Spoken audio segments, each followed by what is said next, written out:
Hello दोस्तों, मेरा नाम है दीपक झा और स्वागत करता हूं आप सभी का अपने इस चैनल डायनो साइंस में। तो गाइज, आज हम देखने वाले हैं क्लास 12 के फिजिक्स का चैप्टर नंबर 1 का क्वेश्चन नंबर 3। चैप्टर नंबर 1 का क्वेश्चन नंबर 3 यानी कि 1.3 वाला क्वेश्चन हम देखने वाले हैं। तो चलिए स्टार्ट करते हैं।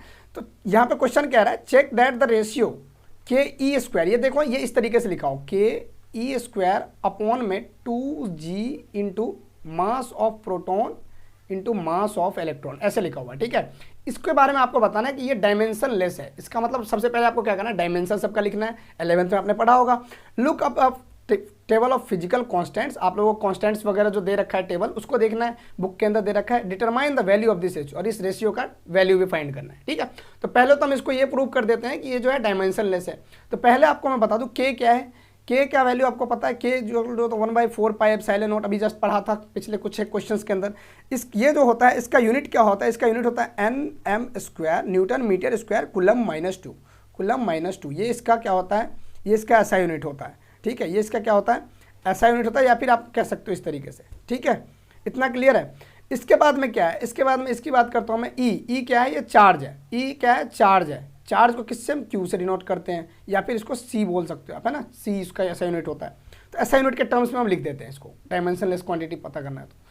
इसके अलावा ये हो गया। फिर जी क्या है, जी ग्रेविटेशनल कांस्टेंट होता है। ग्रेविटेशनल कांस्टेंट होता है जिसकी वैल्यू कितनी होती है, जिसका वैल्यू कितना होता है, एन न्यूटन, मतलब ऐसा unit newton metre square kg -2। ठीक है, न्यूटन मीटर स्क्वायर kg -2 इसका ये होता है।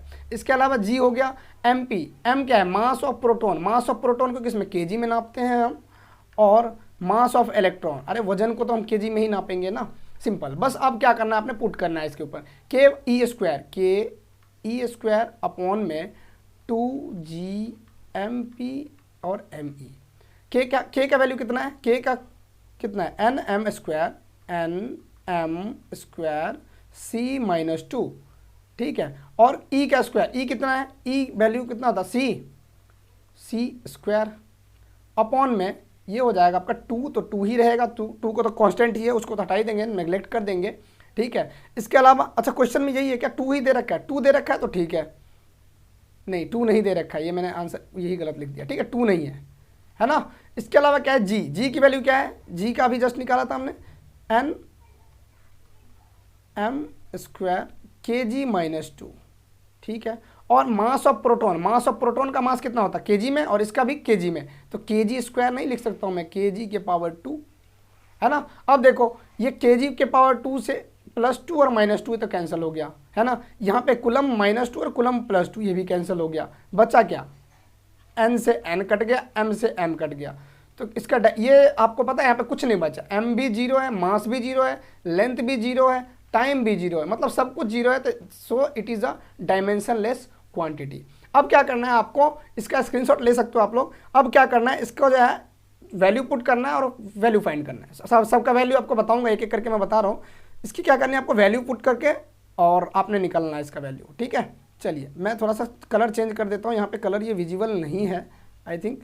ठीक है, चलिए तो यहाँ पे आपको इलेक्ट्रॉन, ये जो था ना के की वैल्यू तो आपको पता ही है, के का वैल्यू होता है 9 × 10⁻⁹। ठीक है, इसके अलावा क्या होता है, ई इलेक्ट्रॉन के ऊपर कितना चार्ज होता है, 1.6 × 10⁻⁻19।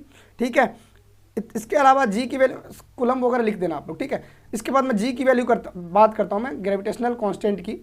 जी का वैल्यू होता है 6.67 × 10⁻11। ठीक है, 10⁻11 न्यूटन मीटर स्क्वायर kg -2 ये जो था। ठीक है, इसके अलावा जी हो गया मास ऑफ इलेक्ट्रॉन।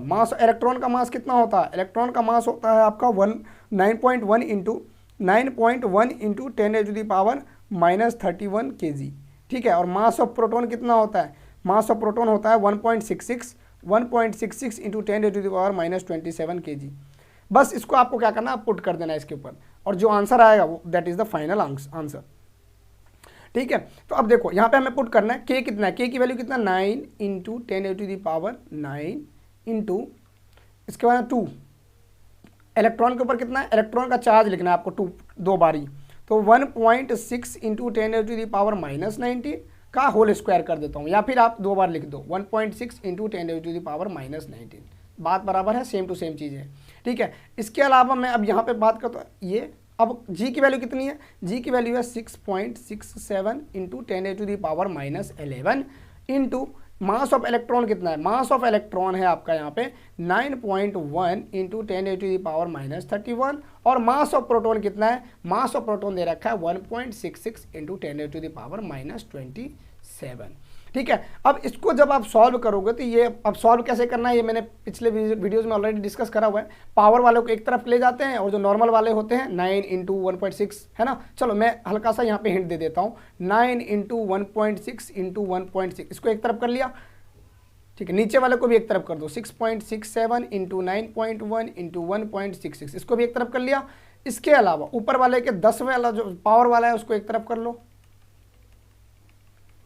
अब पावर को सॉल्व करना आप लोग को आता होगा, सिंपल है, ठीक है। इधर 10 के पावर -11 गुने 10 के पावर -31 गुने 10 के पावर -27, यहाँ पे दिख नहीं रहा होगा, बस मन की आंखों से देख लो, ठीक है। अब क्या करना है, अब जब इसको आप सॉल्व करोगे ये वाले टर्म को अलग से सॉल्व करोगे और ये वाले को अलग से सॉल्व करोगे तो ये कुछ आपका कितना आ जाएगा, 2.3 इंटू 10⁻39 आ जाएगा, ये आ जाएगा आपका रिक्वायर्ड आंसर, ठीक है। और ये जो रेशियो है ये क्या बताता है, ये रेशियो क्या बताता है, ये रेशियो जो बता रहा है अभी आप लोगों को, ये क्या बता रहा है, ये बता रहा है कि इन दोनों के बीच में मास ऑफ मतलब इलेक्ट्रॉन और प्रोटॉन के बीच में कितना फोर्स लगेगा, इसी सब के बारे में कुछ बता रहा है ना। आई होप वीडियो आपको पसंद आया होगा, वीडियो पसंद आया हो तो इसको लाइक शेयर और सब्सक्राइब जरूर कर लें। इसी तरीके के फ्री एजुकेशन जो है हम अपने चैनल के ऊपर प्रोवाइड करते रहते हैं, अपने दोस्तों साथी यारों के साथ इसको शेयर कर सकते हैं और हमारी मुलाकात होगी एक और नए वीडियो के साथ, यानी कि क्वेश्चन नंबर 1.4 के साथ। इसका एक प्लेलिस्ट हमने लिंक में डाल दिया, तो वहाँ पे आप लोगों को जितने भी फिजिक्स के न्यूमेरिकल्स हैं वो सब आपको एक ही जगह मिल जाएगा, तो आप लोग को कहीं जाने की ज़रूरत नहीं है। धन्यवाद।